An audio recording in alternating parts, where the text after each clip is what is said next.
Hello everyone, welcome to speed mathematics. और ये हम देख रहे हैं सॉल्यूशन। आज एसएससीजीएल का एग्ज़ाम जो डेट 2/12/22 को हुआ है, 2 दिसंबर को हुआ है 22 में। सेकंड शिफ्ट का ये पेपर है। जिन बच्चों का ये पेपर था वो जरूर देखें, लेकिन जिनका नहीं था वो पक्का देखें, क्योंकि इनके आने वाली इधर लगातार 2023 में एग्जाम है, बहालियां हैं, उसमें एसएससी की बहालियां जो भी हैं उनसे इनसे रिलेटेड सवाल पूछ सकते हैं, क्योंकि एसएससी कर कुछ नहीं रहा है, कट पेस्ट क्वेश्चन कर रहा है। इसीलिए बी केयरफुल और पूरे वीडियो को बढ़िया से देखें। देखिए सवाल पहला, यहाँ दिख नहीं रहा होगा क्वेश्चन, मैं थोड़ा सा इसको लिखता हूँ, क्योंकि ये डायरेक्ट क्वेश्चन जो है ना आंसर शीट उससे निकाला गया है, तो कई जगहों पर दिक्कत है। एक रेलगाड़ी द्वारा, ये लिखता है एक रेलगाड़ी द्वारा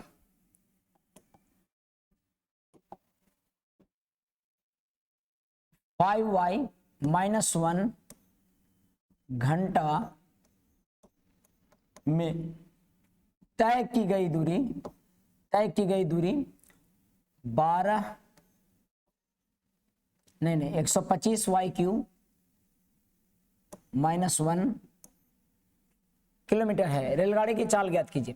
अगर चाल निकालना है और ये इतना दूरी तय कर रहा है, तो चाल बराबर दूरी बटा समय होता है। आप सब लोग जानते हैं डिस्टेंस अपॉन टाइम होता है। और डिस्टेंस दे रखा है कितना? डिस्टेंस दे रखा है आपका 125y³ और -1, और समय दे रखा है 5y-1। इतना आपका दूरी है और इतना समय है, तो चाल निकल जाएगा। क्या दिक्कत है इसमें चाल में ये आपको दिख रहा होगा कि ये आपको 5y का होल क्यूब है और -1 का होल क्यूब है बटा 5y-1 है। ये काटेंगे तो मिलेगा 5y का स्क्वायर और प्लस 5y × 1 और प्लस 1 का स्क्वायर, ये मिलेगा। यानी कि 25y² प्लस 5y और प्लस 1 आंसर आ जाएगा आपका। ये आपको फॉर्मूला था कि आंसर आपका दूसरा में है, लेकिन आपको दिख रहा होगा कि ये फॉर्मूला है AQ - BQ, और ये अभी देखो समय दूरी में करके पूछ रहा है, ये फॉर्मूले पर आधारित है। अगले प्रश्न की तरफ बढ़ता हूं। छात्रों की कक्षा में पहले छात्र के पास 2 ट्रॉफियां हैं। पहला छात्र के पास 2 ट्रॉफियां हैं, दूसरे छात्र के पास 4 ट्रॉफियां हैं, तीसरे छात्र के पास 6 ट्रॉफियां हैं। इसका मतलब कि एपी में जा रहा है ये तो, और इसी तरह से बढ़ते जा रहे हैं। और छात्रों की संख्या, यदि कक्षा में छात्रों की संख्या 25 है, तो ये 25 टर्म तक जाएगा, 25 टर्म तक जाएगा। ये देखना है तो ट्रॉफियों की कुल संख्या कितनी है। 25वां टर्म क्या होगा आप देखिएगा, और 25 टर्म तक जाएगा, यानी 25 पदों का योग। तो आप सीधा लिखिएगा SN बराबर, यानी कि S 25 पदों का योग बराबर AP में दे रखा है। पहला टर्म आपका कितना है? 25वां टर्म 25 दूनी 50 हो जाएगा। यहाँ पे 50 टर्म 50 ट्रॉफी होता होगा। 25वां छात्र को 50 ट्रॉफी मिलता होगा। पहला छात्र को 2, दूसरा छात्र को 4, तीसरा छात्र को 6, तो 25वां छात्र को 50। ये मैटर नहीं करता कितना मिलता होगा, ये सभी को जोड़ेंगे तो पता है क्या मिलेगा। अगर सबको जोड़ा जाए तो आपको 25 टर्म है। SN बराबर होता है N/2 × 2a + n-1 × d। सभी का योग ये होता है, फॉर्मूला आप एपी में जानते होंगे अगर यहाँ SN है तो। लेकिन अगर ये 25 टर्मों पदों का योग है तो यहाँ पर लिखेंगे 25/2 और 2a यानी 2 × 2 और n-1 यानी कि 24, 25 में से 1 गया 24 × d यानी कि 2। तो ये जो कैलकुलेट करके आपका आएगा वो आंसर हो जाएगा। मुझे लगता है कि आपको दिख रहा होगा S 25 बराबर 25/2 है, और गुणे 2 दूना 4 और 24 दूनी 48, 48 और 4 52 हो जाएगा, यानी कि 52 हो रहा है। तो 26 दूनी 52 यानी कि 25 × 26 और 25 × 6 = 150 और 25 दूनी 50, यानी कि ये मिलेगा 650 आंसर। अच्छा, लेकिन 650 ये दिया हुआ ही नहीं है, ये कहता है कि टॉफियों की कुल संख्या को किससे विभाजित किया जा सकता है। आपको आंसर दे रहा है 5 और 13। क्यों दे रहा है 5 और 13? चूंकि 650 11 से नहीं कटेगा, 13 से तो कट सकता है, 5 से कट सकता है लेकिन 7 से नहीं कटेगा, 7 से नहीं कटेगा लेकिन 11 से कट सकता है। ये दोनों से कटता है 5 और 13 से, इसीलिए आंसर हो गया आपका 5 और 13। मुझे लगता है दिख रहा होगा आपको। अगले प्रश्न की तरफ बढ़ता हूं। अगला सवाल आपका इस तरह से है, और यह कहता है कि 2 उम्मीदवार आपका के बीच एक चुनाव में पराजित उम्मीदवार ने पड़े हुए वैध मतों का 42% हासिल किया और 7,68,400 मतों से चुनाव हार गया। यदि 82,560 मतों को अमान्य घोषित कर दिया गया था और 20% लोगों ने अपना मत नहीं डाला, तो अमान्य मत लोगों द्वारा नहीं डाले गए मतों के कितना % है? पहले बात तो समझिए। ये सवाल क्या कह रहा है? कहता है कि वो दो उम्मीदवारों के बीच एक चुनाव में पराजित उम्मीदवारों ने पड़े हुए वैध मतों का 42% हासिल किया।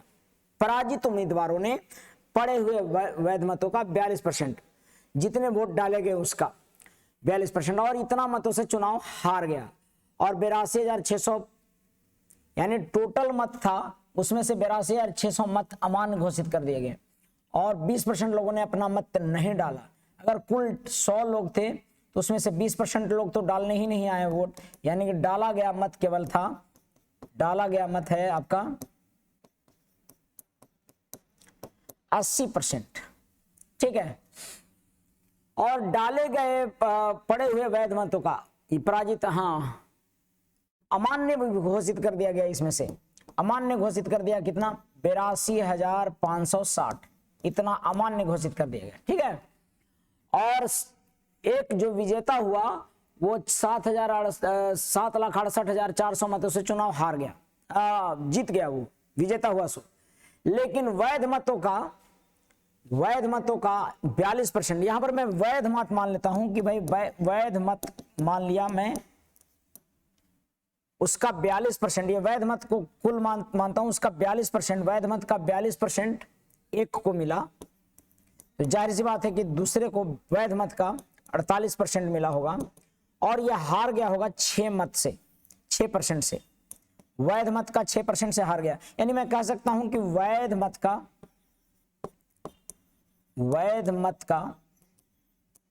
6% बराबर आपको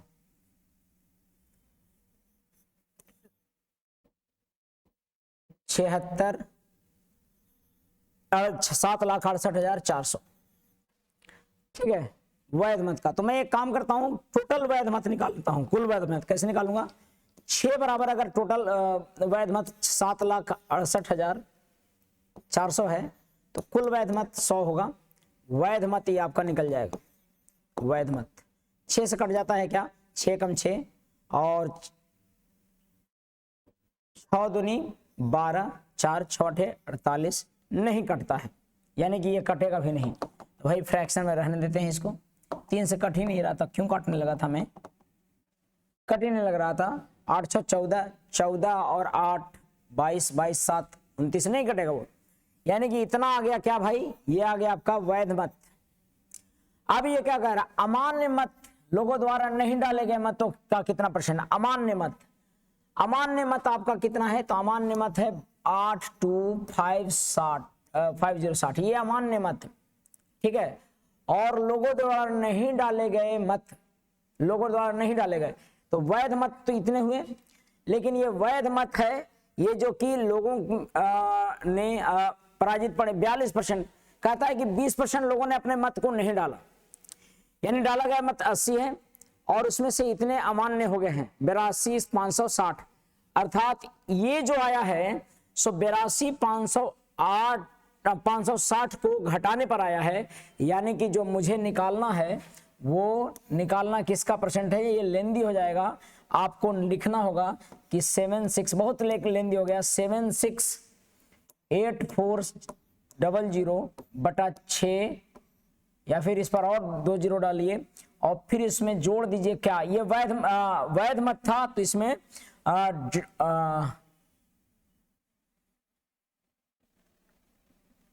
इतना में डालिए आप 82,560, और इसका कितना %? ये जो टोटल है हुआ से क्या हुआ?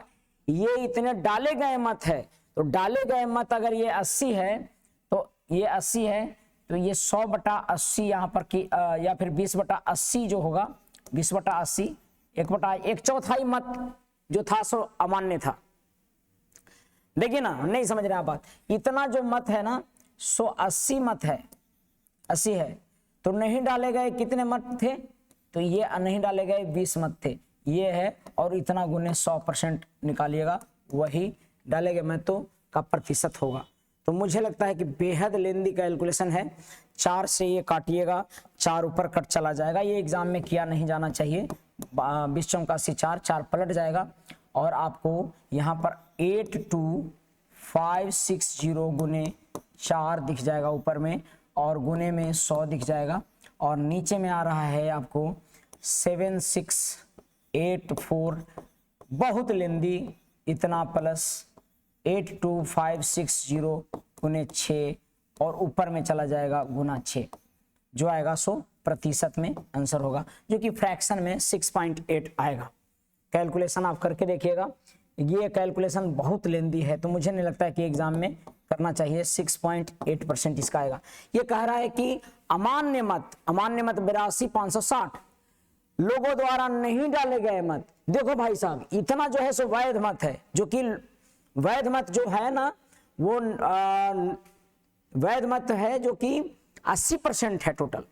तो यानी कि ये वाला जो है सो कुल का 80% हुआ, 80 बराबर ये वैध मत, और फिर हम 20 निकाले। क्यों? क्योंकि 80 बराबर वैध मत है, तो 20 बराबर जो अमान्य है 100 है। 100 का 80% ये है, तो 20% अमान्य है, तो 80 बराबर इतना, तो 20 बराबर, इसलिए 4 लिखा और 4 को पलट दिया ऊपर में।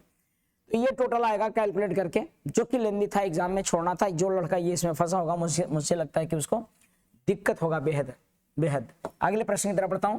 कहता है कि यदि भार संगत संख्याएं, तो प्रथम n प्राकृतिक संख्याओं का भारित माध्य क्या है? ये बहुत लोगों के लिए नया होगा। भारित माध्य क्या होता है पता है? ये समांतर माध्य ज्ञात करिए। भारित समांतर माध्य, भारित समांतर माध्य क्या होता है?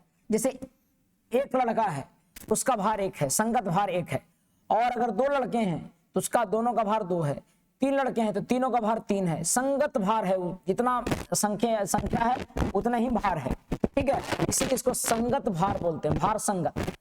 अगर मान लीजिए कि भार ये है 1, तो ये कितनी संख्याएं हैं? संख्या 1 होगा, एक लड़का का भार 1 है। अगर भार 2 है तो संगत संख्या होगा इसका, भार संगत संख्याएं, करस्पॉन्डिंग संख्याएं हैं, जितने संख्या उतना भार। और ऐसे करते करते करते करते करते करते n लोग हो गए, और ऐसे करते करते n भार भी होगा, संख्या भी होगा और भार भी होगा। यानी कि अगर योग, सब भारों का योग देखेंगे। अच्छा, औसत क्या होता है? तो औसत होता है सर, औसत होता है सभी का योग, योग बटा कुल संख्या, कुल योग बटा कुल संख्या।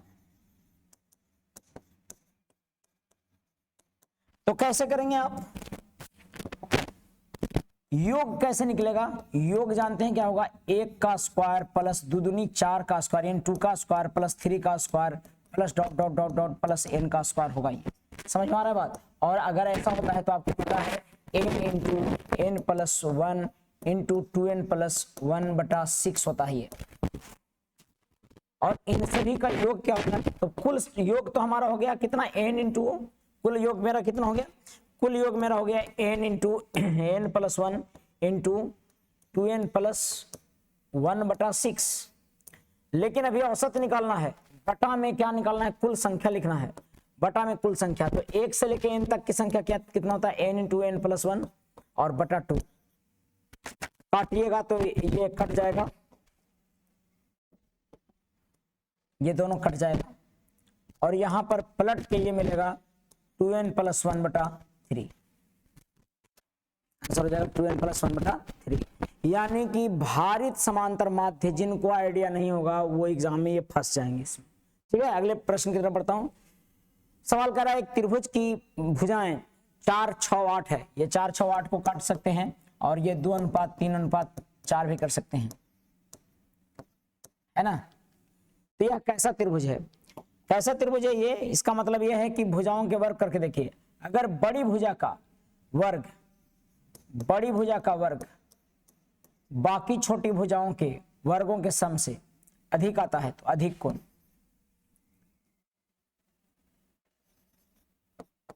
छोटी भुजा के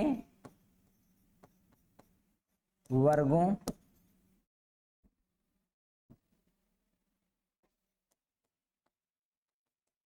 योग से अगर ये बड़ा है तब तो आपका अधिक कोण,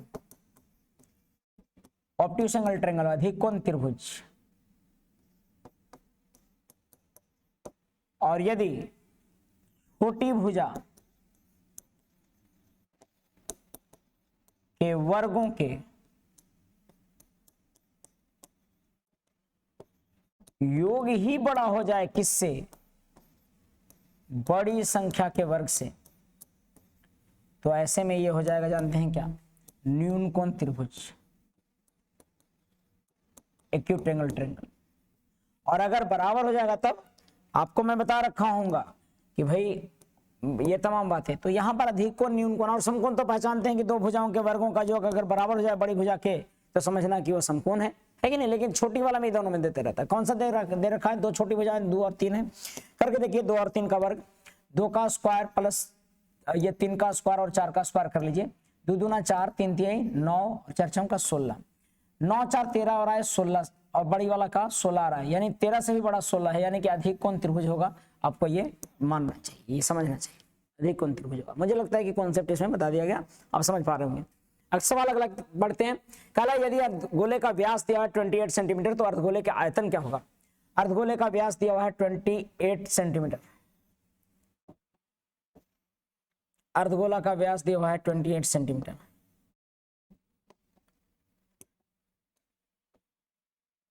28 सेंटीमीटर यानी 14 सेंटीमीटर आपका रेडियस दिया हुआ है। तो अर्धगोले का आयतन कितना है, आयतन होता है 2/3 पाई आर क्यूब, आयतन होता है 14 गुने 14 गुने 14, जो भी आ जाता होगा आंसर हो जाएगा। इसमें कैलकुलेशन करना है, आप समझ रहे होंगे। अर्धगोले का व्यास दिया हुआ है, आयतन निकालिए। प्रश्न संख्या अगला देख रहे हैं, अगला सवाल दे रखा है कि ये दे रखा है x प्लस वाई स्क्वायर बटा x बराबर 5, नहीं नजर आ रहा, मैं लिख दे रहा हूँ, x square plus 2x plus y square बराबर दे रखा है आपका, नीचे में आपको x cube plus 5x square दिया, प्लस नहीं बल्कि माइनस 5x स्क्वायर दिया है। आप क्या कर सकते हैं, आप क्या कर सकते हो, आप इसको लिख सकते हो ऐसे कि ये आपका x square plus y square बराबर 5 है। क्या नहीं लगता कि 5 स्क्वायर बराबर वाई स्क्वायर बराबर, ये ऐसा दे रखा है। हाँ, तो मैं लिख सकता हूं क्या कि एक्स स्क्वायर वाई स्क्वायर बराबर 5, ऊपर में देखो ये दोनों के बदले एक्स स्क्वायर वाई स्क्वायर के बदले में लिख सकता हूं 5, यानी कि ये 5x, अच्छा यहाँ पर x छूट गया है, ये 5x है, ये x उधर चला जाएगा, यानी इतना बराबर मैं लिख सकता हूँ, क्या पता है, इतना बराबर लिख सकता हूँ 5x। एक्सरसाइज 19 का अंतिम सवाल आपको, ये 18 का अंतिम सवाल दिया, एक्सरसाइज 18 अलजेब्रा का एक्सरसाइज 18 का 20वां 21वां सवाल है ये। अगर आप लोग देखोगे तो नजर आ जाएगा, एक पैकेज निकाल के देखिएगा अपने, यहाँ जो स्पीड मैथमेटिक्स में आपको पढ़ाया जाता है।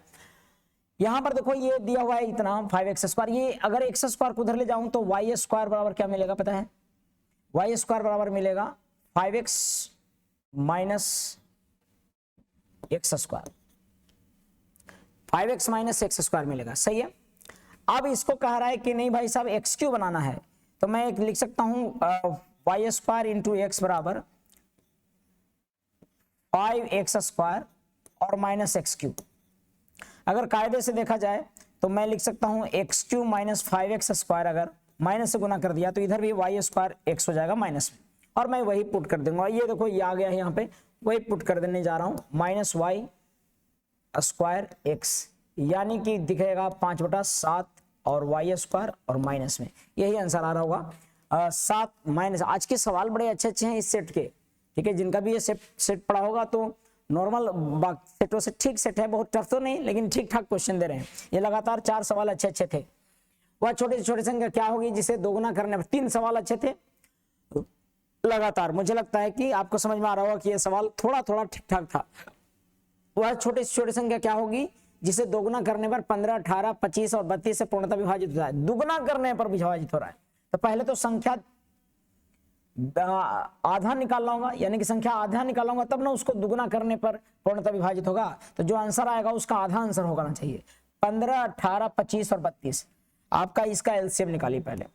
15, 18, 25 और 32 एलसीएम निकालेंगे तो ये मिलेगा हमको, मुझे लगता है कि आप सब लोग देख रहे होंगे 3 से या 2 से भी लगा सकता हूँ। ये 15 है, 18 है तो 9 हो जाएगा, और ये 25 है तो 25 रहेगा, लेकिन 32 है तो 16 हो जाएगा। मुझे लगता है 3 से लगा देना चाहिए, 3 पचे 15 और 3 तिहाई 9, 3 पचे 25 का 25 और 16। मुझे लगता है कि 5 से लगाना चाहिए, 5 1 3 5 पचे 25 और 16। देखो जिनको समझ में नहीं आता ज़्यादा चालाकी ना करें। 5 दूनी 10 आ रहा है, 16 पचे 80 आ रहा है, 3 तिहाई 9 आ रहा है, 9 अठे 72, 700 7200 आ जा रहा है। ये 7200 आ रहा है। ये एलसीएम आया 72, लेकिन एलसीएम 7200 यानी कि इन सबों से कट जाएगा। लेकिन कह रहा है कि ऐसी संख्या चाहिए ना जो कि दुगुना करने पर 7200 आए, यानी कि आंसर क्या होगा। इसलिए आंसर जानते हैं क्या होगा, आंसर हो जाएगा 3600। ये नहीं कि झांसे में आके 7200 मार देंगे, आपको ये 3600 होना चाहिए। आपको पहला ऑप्शन 7200 दिया हुआ था जो कि गलत हो जाएगा। आंसर कौन सा होगा, 3600। देखो थोड़ा सा मिस्टेक होगा, इस पे काम किया हुआ लग रहा है। हाँ ये सेट में लगता है कि इस सेट पर काम किया हुआ था। अगले प्रश्न की तरफ बढ़ता हूं। सवाल अगला कह रहा है कि ये किसी कार्य को पूरा करने में बी से दोगुना और सी से तिगुना समय लेता है। ये किसी कार्य को करने में बी से दोगुना और सी से तिगुना समय लेता है, तो क्या करिएगा।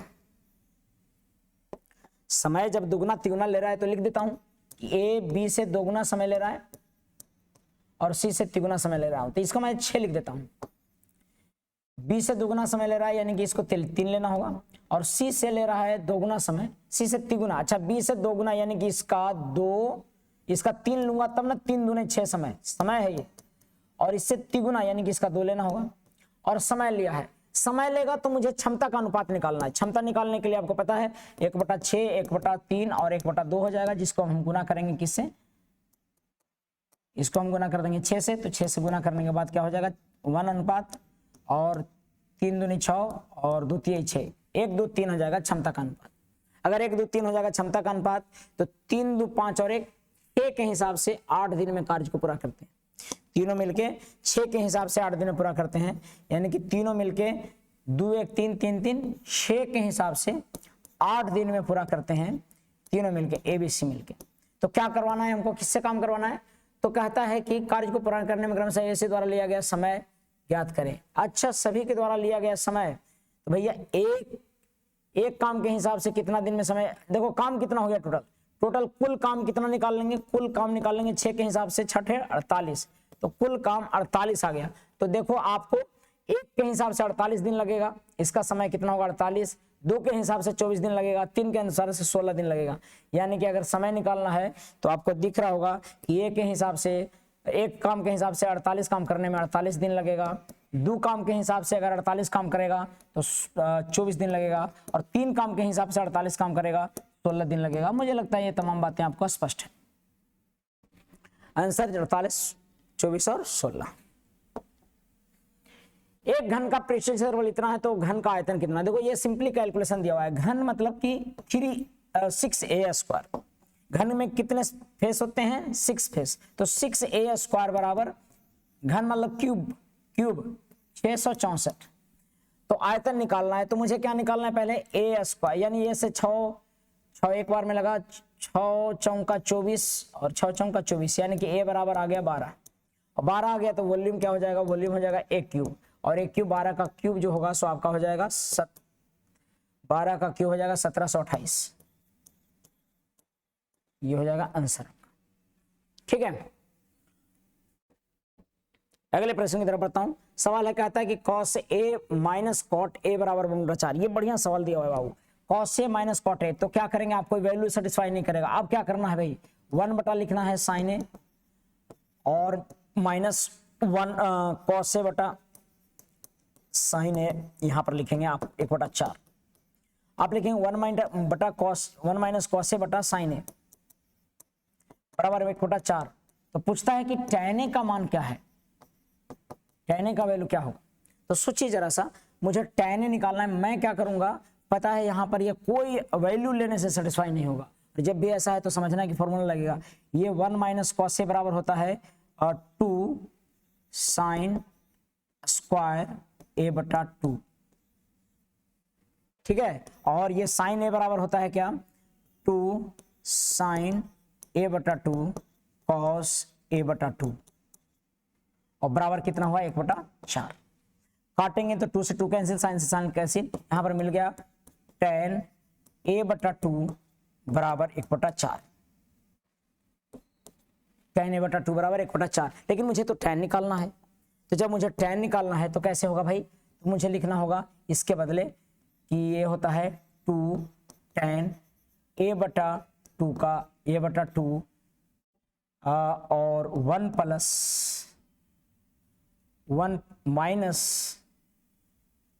यहां पर आएगा 1 माइनस tan स्क्वायर a बटा 2। वैल्यू क्या मिलेगा, वैल्यू मिलने वाला है आपको कितना, तो 2 tan a यानी कि 2 इंटू 1/4 1 माइनस 1/4 का स्क्वायर यानी 1/16 हो जाएगा ये, और यहाँ पर मिलेगा 1/2 और ये 16 में से 1 गया 15/16 और ये काटिएगा तो मिलेगा 8/15। आंसर हो गया होगा 8/15। 8/15। एक चीज और केयर करना, जहां ट्रिपलेट वाला आएगा 8, 15, 17 का आता है, अब tan निकालना है तो tan निकालना है तो एज का तो रोल होगा नहीं, 8, 15, 17 एकदम पक्का ये 8, 15 लग रहा था, वैसे ही मार दिया कीजिए कभी कभार अनुमान लगा के, क्योंकि 8, 17, 15, 17 नहीं होने वाला है, 17, 15 तो एकदम नहीं होने वाला है, tan है तो p बटा b होना चाहिए, और 8 और 15, 17 का है तो मुझे लगता है कि ये मार देना चाहिए था 8, 15।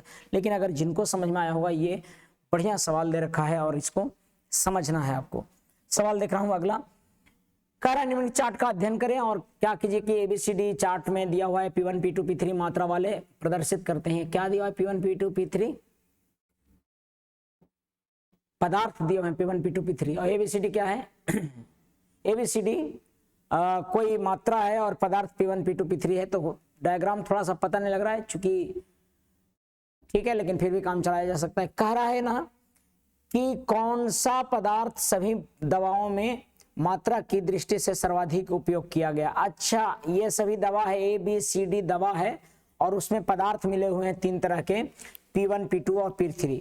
तो कौन सबसे अधिक लग रहा है, सबसे अधिक तो लग रहा है भाई साहब, कौन सबसे अधिक लगने में, देखने में तो लग रहा है कि मुझे लगता है कि ब्लू वाला आ रहा है P1, यानी कि P1 दिख रहा है सबसे ज्यादा ब्लू वाला है, तो देखने से ही लग रहा है कि P1 अधिक होगा, तो आंसर हो जाएगा P1, इसका आंसर होगा। ठीक है, देखने से पता लग रहा है, वो तो जोड़िएगा तभी पता लगेगा। यहाँ पर डेटा देखिए 6 दे रखा है और इसका 5 दे रखा है, 6, 5, 11 और 11, 3, 6, 5, 11, 11, 3, 14 और 14 और 4, 18 आ रहा है, टोटल 18 है P1 का, P1 की मात्रा 18 आ रहा है सब मिला के। ठीक है, अब देखिए P2 की मात्रा निकालता हूँ। P2 वाला दे रखा था, कौन सा P2 केसरिया टाइप से जो दिया हुआ है, सो ये आपका दिया हुआ है, ये सब ये P2 वाला, ये कितना है पता है, ये आपका दिया हुआ है सब, ये आपका 3 है, तो 3 दूनी 6, ये हो गया 6, 4, 10 हो गया और 10, 5, 15 हो गया, यानी कि P2 का 15 आ रहा है। फिर एक और है एक तो पता नहीं लग रहा P3 का, ये बहुत दिख ही नहीं रहा है बढ़िया से। ठीक है, तो ब्लू कलर रहा है, ये देखो यहाँ पर दिख रहा है, वैसे इसमें कुछ थोड़ा मोड़ा नहीं दिख पा रहा है, कोई नहीं, चलो P1 आंसर है इसका, ये पता ही नहीं लग रहा है। सवाल देखिए, नीचे दी गई तालिका में 5 फैक्ट्रियां दिए गए हैं, काम करने वाले श्रमिकों की संख्या को दर्शाते हैं। 5 फैक्ट्रियां, बोलता है कि सभी फैक्ट्रियों में काम करने वालों की कुल संख्या, सबको जोड़ देना और क्या, 25, 15 कितना हो गया, 40 70, 30, 100, 8, 4, 12, 120, 220 हो जाता होगा आंसर। मुझे लगता है क्लियर हुआ है प्रश्न। अगले सवाल की तरफ बढ़ते हैं। सवाल अगला कह रहा है कि चावल की कीमत, देखो शुरुआती में 3 क्वेश्चन टफ थे, लेकिन उसके बाद से सब आसान है, परेशान मत होइए। किसी चावल में 20% की कमी और एक व्यक्ति को 450 में 50 केजी अधिक चावल खरीदता है तो सक्षम बनाती है, तो चावल का मूल्य प्रति केजी ज्ञात कीजिए। चावल का मूल्य प्रति केजी मतलब कि आपको 20% कमी पर एक व्यक्ति को 450 में 50 केजी चावल सक्षम बनाते हैं, तो चावल का मूल्य क्या है ना। अभी क्या था कि ऐसे कर देने पर सक्षम बनाइएगा, तो 450 बटा 50 रकम बटा मात्रा लिखा कीजिए और 20 बटा आपको यहां पर अगर प्रारंभिक मूल्य निकालना है, शुरुआत वाला प्रारंभिक मूल्य, तो प्रारंभिक मूल्य निकालना है तो ये भी इतना 100 माइनस आपका 20 लिखना होगा। ये लिखते कैसे हैं, रकम बटा मात्रा, यानी पैसा और बटा मात्रा लिखिए और 20 बटा 100 माइनस 20 जो कमी घटी है 100। यहाँ पर आप देखिएगा 20 चौका 80। यहाँ पर ये हो जा रहा है 95 45 9 आ रहा है और गुने 1/4 आ जा रहा है, 9/4 हो जाएगा 2.25, यानी कि प्रारंभिक मूल्य इसका 2.25 है। तो 20% कम जाएगा तब आदमी इतना में इतना सक्षम हो पाएगा खरीदने का। आगे बढ़ते हैं सवाल अगला की तरफ। क्वेश्चन कह रहा था बी पर समकोण है, ए बी बराबर 7 है और ए सी बराबर बी सी का मान, ये एक्सरसाइज 27 ट्रिग्नोमेट्री का 28 एक्सरसाइज में है, 28 एक्सरसाइज में है, आप निकाल के देखिएगा क्वेश्चन इस तरह का मिल जाएगा। यहाँ पर कह रहा है बी पर समकोण है, यानी कि बी पर समकोण है तो ए सी कर्ण है और कर्ण माइनस बी सी, यानी कि कर्ण माइनस बी सी, और हमें सी निकालना है साइन सी, तो हमको तो ए एच निकालना होगा, साइन सी निकालना है, यानी कि इसको अगर मैं एक्स रखता हूं तो ये लिखना होगा x माइनस 1, है कि नहीं, x माइनस 1, और ए बी कितना है 7। तो मुझे ऐसा कोई संख्या ढूंढना होगा जो कि 7 24 25 दिख रहा है, यानी कि ये 25 रहेगा तो ये हो जाएगा, यानी कि x बराबर मैं लिख सकता हूँ ये 25 तो ये हो जाएगा 24, तो 7 24 25 का ट्रिपलेट हो जाएगा। और इसी तरह से साइन सी बराबर हमारा क्या हो जाएगा 7, ये वाला हो जाएगा 24 ना, 7 24 25, तो साइन सी बराबर 7/25 हो जाएगा, p/b, सी जो एंगल कहेगा ना उसके सामने वाला परपेंडिकुलर होता है, p/b, तो 7/25 इसका आंसर हो जाएगा। मुझे लगता है कि एकदम बेसिक क्वेश्चन है, एक्सरसाइज 1 का था, लेकिन कॉन्सेप्ट माइनस में करके दिया हुआ ट्रिपलेट पर, तो ऐसे देता है। सवाल देखिएगा अगला, एबीसी में ए बी और ए सी बिंदु ओ बी सी पर इस प्रकार है कि बी ओ बराबर सी ओ है। ए बी और ए सी, त्रिभुज एबीसी में ए बी और ए सी बिंदु ओ पर है और बिंदु ओ बी सी पर इस प्रकार है। त्रिभुज ले लीजिए पहले, तो मैं इसको थोड़ा सा ऊपर ले रहा हूं क्वेश्चन,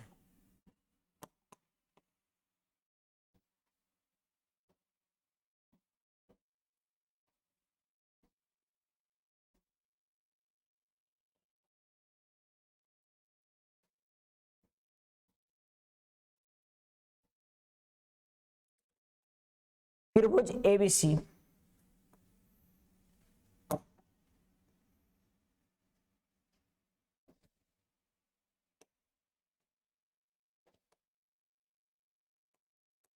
त्रिभुज एबीसी है और एबीसी में ए बी बराबर एफ सी है।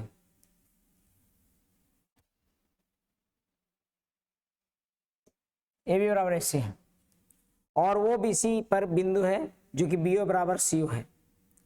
ए बी बराबर सी है और बी ओ बराबर सी ओ, पता है आपको, अगर ये दोनों बराबर है, ए बी बराबर सी है, समद्विबाहु है, और अगर ये कोई बिंदु ऐसा है जो कि आपका ओ है और ये भी दोनों बराबर है, तो याद रखिएगा इससे मिलाएंगे तो वो लंब होगा, ये बताया गया है क्लास में, इससे लंब होता है। और ओडी ए बी पर लंब है और ओडी यहाँ पर ओडी एक है, सो किस पर लंब है, ए बी पर लंब है, ये ऐसे है, ठीक है, ये भी लंब है और ये भी लंब है, यानी कि ए बी में ओ पर समकोण है और यहाँ पर बी डी पर समकोण है, और ओई एसी पर लंब है, ओई भी एसी पर लंब है, कमाल हो गया, ओई एसी पर लंब है, तो पता है ये दोनों बराबर होंगे, ओई और ओडी दोनों बराबर होंगे। अगर बी ओ डी 60 है, बी ओ डी 60 है ये वाला, तो ये 30 होगा। तो ए ओ ई कितना है, ए ओ ई कितना है, ये 60 है, तो इधर भी 60 होगा और इधर 60 60 120 हो गया, तो ये 120 180 में से घटेगा तो कितना बचेगा 60, तो ये 30 30 होता होगा। और अगर 30 30 है तो क्या पूछ रहा है, ए ओ ई यानी 30 डिग्री होगा, क्योंकि ये दोनों बराबर होगा, कॉन्ग्रुएंट हो जाएगा वो, यानी 60 60 है और पूरा 120 180 था पूरा, जिस 60 60 120 निकल गया तो ये रहा होगा 30 30। तो जो बेसिक बात है वो समझना है, मुझे लगता है कि आपको समझ में आ रहा होगा। समद्विबाहु त्रिभुज ये 30 था तो ये भी 30 होता, तमाम चीजें कॉन्ग्रुएंट हो गया पूरा, है ना, ये जैसी बराबर हुआ और ये बराबर हुआ तो कॉन्ग्रुएंट हो गया, ये यहां से लंब खींचिए यहां से लंब खींचिए वो बराबर ही होगा, है ना।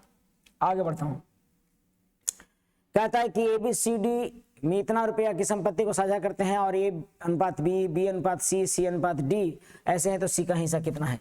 एबीसीडी 93,100 की संपत्ति साझा करते हैं, एक दूसरे के बीच में बांटते हैं, और ए और B, A B B C C D, A B B C और सी डी का अनुपात दे रखा है कितना, इसका अनुपात दे रखा है 1:2, इसका अनुपात दे रखा है 3:4 और इसका अनुपात दे रखा है 5:6।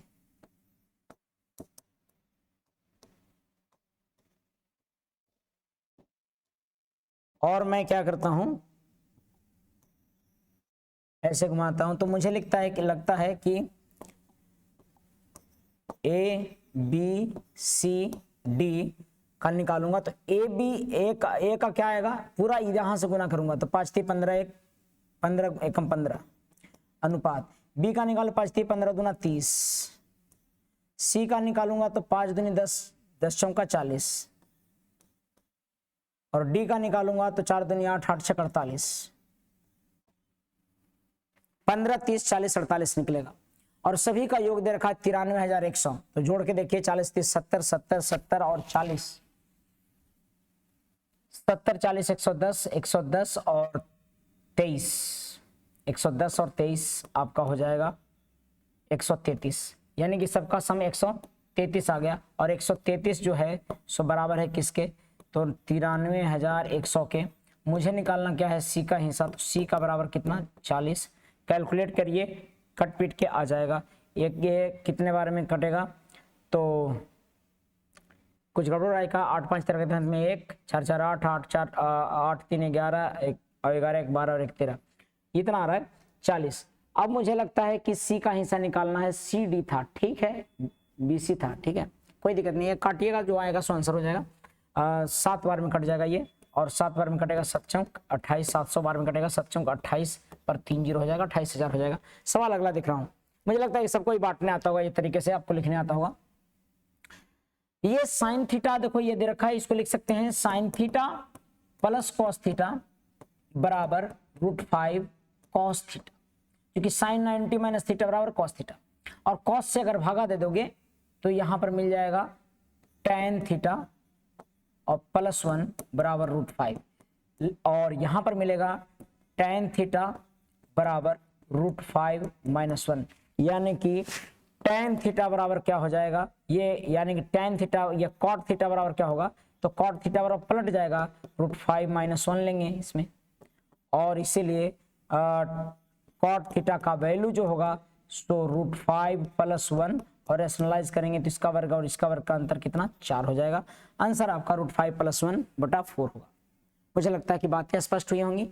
ये ट्रिग्नोमेट्री का एक्सरसाइज आप निकालिएगा 8, तो उसमें ये दिख जाएगा आपको इस तरह से क्वेश्चन। 27 एक्सरसाइज में भी है, 27 एक्सरसाइज के मैक्सिमम क्वेश्चन मैच कर जाते हैं, तो पूरा उसको दोबारा बनाइए। अगले प्रश्न की तरफ बढ़ते हैं कि 10,24,000 निवासी हैं, उसका 2.5% प्रतिवर्ष की दर से बढ़ती है, तो 3 वर्षों के अंत में निवासियों की संख्या ज्ञात कीजिए। 2.5% बढ़ रहा है, तो भाई 2.5% बढ़ रहा है तो इसको क्या लिखेगा 25/1000%, यानी 25 चौका 100 1/40। 2.5% तो 3 वर्षों में 40 से 41 हो जाता होगा हर साल, 40 से 41 40 से 41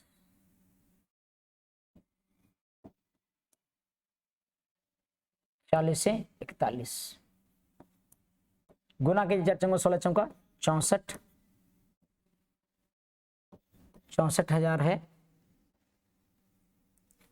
और ये गुना कीजिए 41 से, तो 41 का स्क्वायर आपका हो जाएगा 41 और 4 4 चौका 16, यानी 1681 है ना, 1681, और 1681 गुने 41 करिएगा तो ये मिलेगा 1681, और 4 चौका 32 हाथ में 3 और 6 चौका 24 3 27 और 4 और 2 6, जो भी कैलकुलेशन आता है ये आप करिए अपने से। और यहाँ पर एग्जाम में इसी तरह से 6 2 8 1 9 कोई ट्रिक नहीं लगेगा, ऐसे आपको 6 8 9 2 1 होगा, यानी कि 64,000 जो है आपका सो आपका है आपका 10,000 10 24 1024 64 से कट जाना था, ये 1024 64 से कितने बार में कटेगा, ये 2 के पावर जानते हैं कितना है, ये 2 के पावर 6 है, और ये 2 के पावर कितना है, ये 2 के पावर 6 है,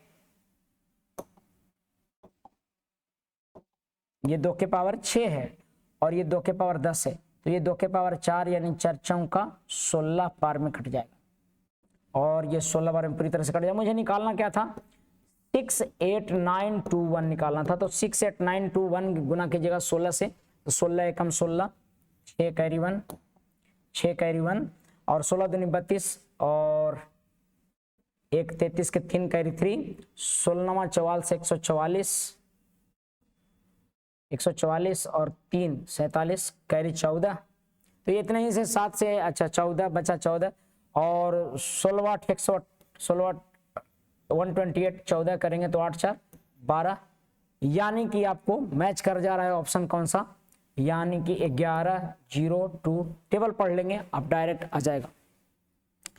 तो ये आपको कैलकुलेशन थोड़े मोड़े है ना वो अपने से करना है और उसके बाद से सीधा लिखना है। इनिशियल ये होता है, फाइनली ये बढ़ते बढ़ते ऐसे हो जाता है। तो ये ध्यान दीजिएगा कि ये कट के ऐसे आ रहा था गुना करके। अगले सवाल की तरफ बढ़ता हूँ। कह रहा है कि नीचे दी गई तालिका द्वारा 2 विषयों में प्राप्त अंकों को दर्शाती है। 2 विषय में पी और क्यू में प्राप्त अंक दर्शाता है। पी विषय के लिए अधिकतम अंक 900 है। पी विषय के लिए किस में, पी में ए के द्वारा, पी विषय पी के लिए अधिकतम अंक 900 है। 900 में ए के द्वारा कितना 150 प्राप्त हुआ। 150 अगर 900 में प्राप्त हो रहा है तो कितना परसेंट है ये बताइए, ये निकालना है। परसेंट से काट देंगे ये और मुझे लगता है कि 50 या 150 3 3 50/3% आ जाएगा, जो कि 16.2/3% का आता है और 2/3 को कहते हैं 6-7% है कि नहीं। 150 900 में आया है। प्रश्न अगला देखते हैं। कहता है कि a + b = 5 है, a b = 6 है। तो यहाँ पर तो 3 और 2 और सेटिस्फाई हो रहा है, 3 दूनी 6। तो क्यों लफड़ा में पड़ेंगे, 3 और 3 3 9 प्लस 2 दूनी 4, 9 4 13, 13 चौका 39, 39 आंसर आ जाएगा। जहां सेटिस्फाई हो जा रहा है वहां पर कुछ नहीं करेंगे, डायरेक्ट वैल्यू ले लेंगे, ठीक है।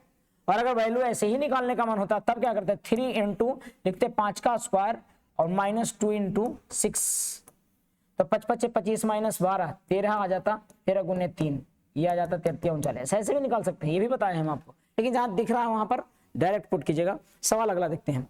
आएगा सवाल है कि यदि समबाहु त्रिभुज की भुजा 24 है, तो समबाहु त्रिभुज की भुजा अगर 24 है तो उसका क्षेत्रफल क्या है। मैं आपको बता रखा हूं कि आपको याद रखना है ICMS। क्या है ये ICMS है, स्पीड मैथमेटिक्स कोचिंग इंस्टीट्यूट, आपके इंस्टीट्यूशन के नाम पर। और ये अभी नया जुड़ा है एकेडमी। तो ये इन सबों का वर्ग होता है, ये वर्ग फॉर्म में होता है, एरिया को डिनोट कर रहे हैं। ये सब भुजा है, इन रेडियस, सर्कम रेडियस, मेडियन और साइड है। यदि किसी भी त्रिभुज का इन रेडियस 1 है, समबाहु त्रिभुज का इन रेडियस 1 है और तो सर्कम रेडियस पक्का 2 होगा। इन रेडियस का दुगुना होता है सर्कम रेडियस, और मेडियन तिगुना होगा और साइड उसका 2√3 गुना होगा और एरिया उसका 3√3 गुना होगा। लेकिन 3√3 वर्ग में होगा, 3√3 क्या है, वर्ग में होगा। तो मैं कैसे कर सकता हूं, यहां पर भुजा दे रखा है 24, समबाहु त्रिभुज में कितना दे रखा है 24, यानी कि ये जो है सो कितना गुना है 24। आप देखिएगा तो 12 दूनी 24 होता है, लेकिन 6 दूनी 12 हो जाएगा। 12 दूनी 24, बार दूर आता तो 12 गुना होता, लेकिन √3 है तो यहां पर कितना गुना रहा होगा। तो 24 में भागा दे दीजिए 2√3 से, तो गुना पता लग जाएगा। 2 6 12 दूनी 24 और √3 से कटेंगे तो 3 4 12 यानी 4√3 गुना है। ये गुना है कितना, 4√3। तो वॉल्यूम कितना, ये एरिया कितना होगा पता है, 4 16 × 3 16 48, ये गुना होगा। 48 गुना होगा तो 48 × 3 144 √3 हो जाएगा डायरेक्ट। कितना गुना ये हुआ उसके वर्ग के गुना एरिया होगा, चाहे कोई भी दिया हुआ, इन रेडियस दिया हुआ होता, सर्कम रेडियस यानी कि परित्रिज्या, मेडियन, मेडियन या ऊंचाई इसी को बोलते हैं, हाइट भी इसी को बोलते हैं।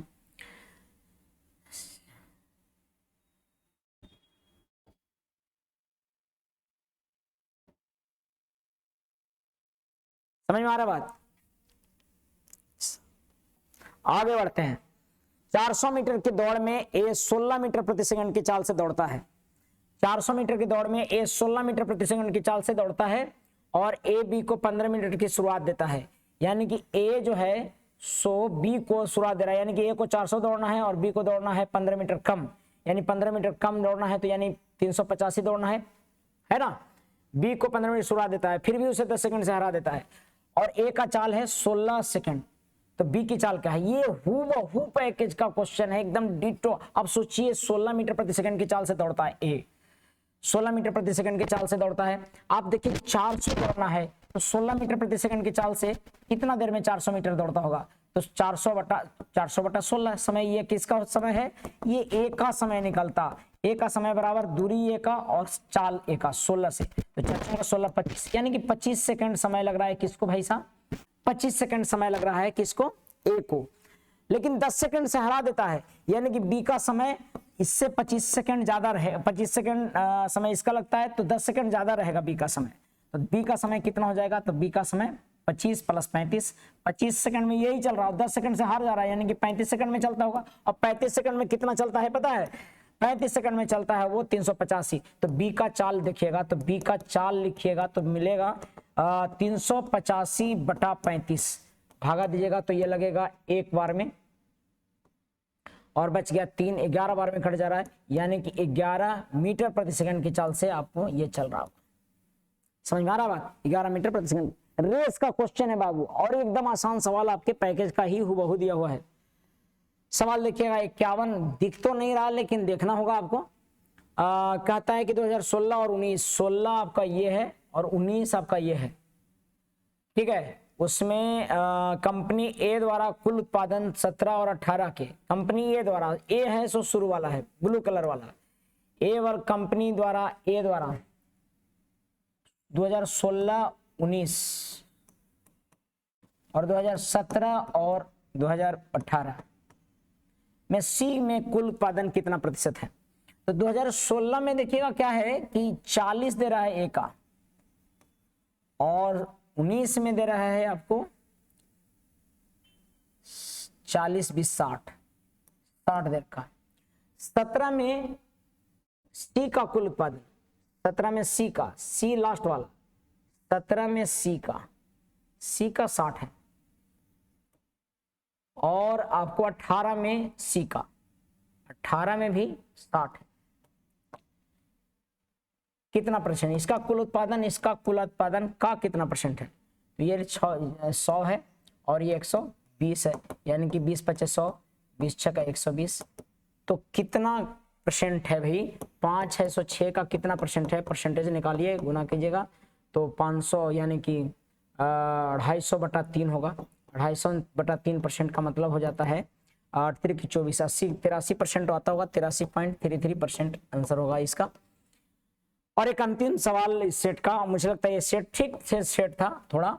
एक लैपटॉप पर 25% छूट के बाद इतना में बेचा जाता है तो अंकित मूल्य कितना है, तो अंकित 100 मानेंगे तो 25% छूट पर बेचेंगे तो 75 में बिकेगा, है ना। और ये 75 दे रखा है, सो आपका दे रखा है 65520, हमें निकालना है 100, तो मुझे निकालना है शुरुआत एमपी निकल जाएगा, 100 काटेंगे तो यहाँ पर कटेगा 25 × 75 और 25 × 100, 3 से गुना करेंगे, 3 से भागा देंगे तो 3 दूनी 6, 3 एकम 3, 3 × 8 = 24, 1 3 × 12 और गुना करेंगे 4 से, 4 × 16 हाथ में 1, 8 × 32 33 के हाथ में 3 और 4 3 7, 4 दूनी 8, यानी 87,360 रुपया आंसर हो जाएगा ए। मुझे लगता है कि सॉल्यूशन समझ में आया होगा।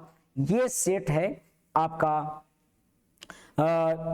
जो अभी भी एग्जाम हुआ है, जिसमें संभावना है कि CHSL में और CGL में PT में जरूर पूछे, या CGL मेंस में भी यही कट पेस्ट करके दे दे, कोई ठीक नहीं। बहुत बहुत धन्यवाद, जय हिंद।